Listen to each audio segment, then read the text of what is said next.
Hello everyone. What I'm going to try and show you today is how to change the control arm on a 2004 Toyota Sienna.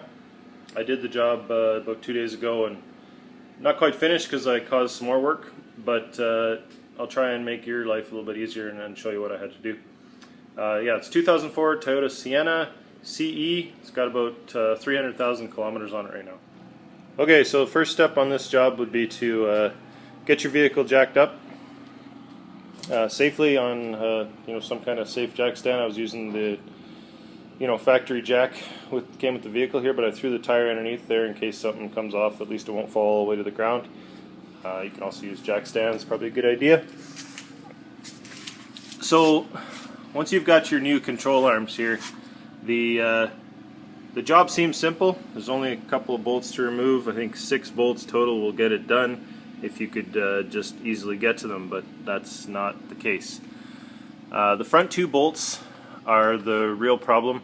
So I'll try and show you here. There's 3 bolts that connect the ball joint to the control arm. You've got these 3 bolts here. This is the ball joint down here. I've got things disconnected right now. So it's 2 nuts and a bolt. That's pretty easy. There's this bolt back here, which is also not too difficult to access, although I did have a hard time getting mine out. But the problem is in here. I'll try and get a good angle. So yeah, there's this bolt underneath here that's the problem. It's underneath the engine mount. The one at the back, this one here, isn't too much trouble, but that one underneath the engine mount is the difficult part. So this rear bolt of the front 2 that mount the control arm can be a little bit hard to get to. I had a hard time because this sway bar link was in the way. This here is the sway bar link, and this metal piece that goes across over to the other side. I've just changed mine recently, so it wasn't too hard for me to get mine apart. But if you've got the original ones or something, they'll be quite difficult to get off, and you might find it easiest just to cut them out and replace them. It'll cost you about 30 bucks. But to get them out, not under tension, one thing you're going to want to do is just carefully jack the whole wheel assembly up a little bit, and that'll take the tension off that, and then you can undo them. Now, just one thing if you want to learn from me, when you do this, make sure you don't have the 3 bolts that connect to your ball joint. Those bolts there, the ball joint, you don't want to have that undone, because then you might you'll pop apart.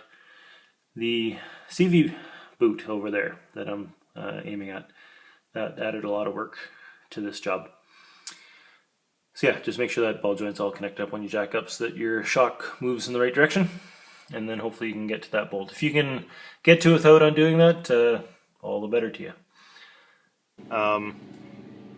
So the engine mount itself isn't too difficult to undo the bolts. There's one here on the top, and then there's 2 that are underneath.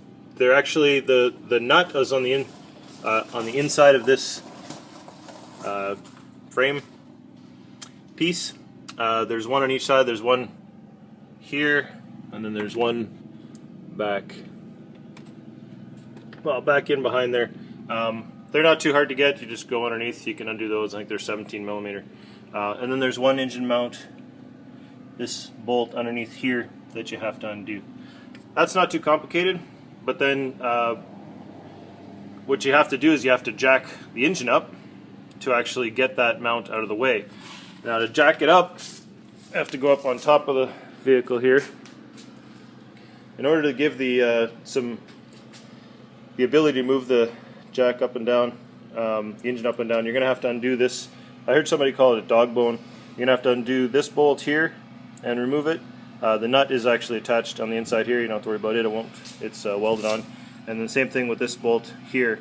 You're going to have to undo it and remove it, and then you just kind of slide this whole rubber piece out, and then the engine is free to move up and down. Then just remember to replace that afterwards. Okay, and then personally, where I jacked underneath here, is on this point right here. It's the it's a bearing mount for the CV shaft. Kind of up to you whether you want to use that point or what, but that's where I jacked up and down on. So those are all the things that you're going to have to connect and disconnect to put in your new control arm.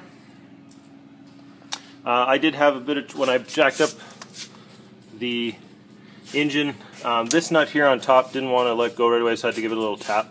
But it does, that will separate and that whole piece will come out, not too much trouble.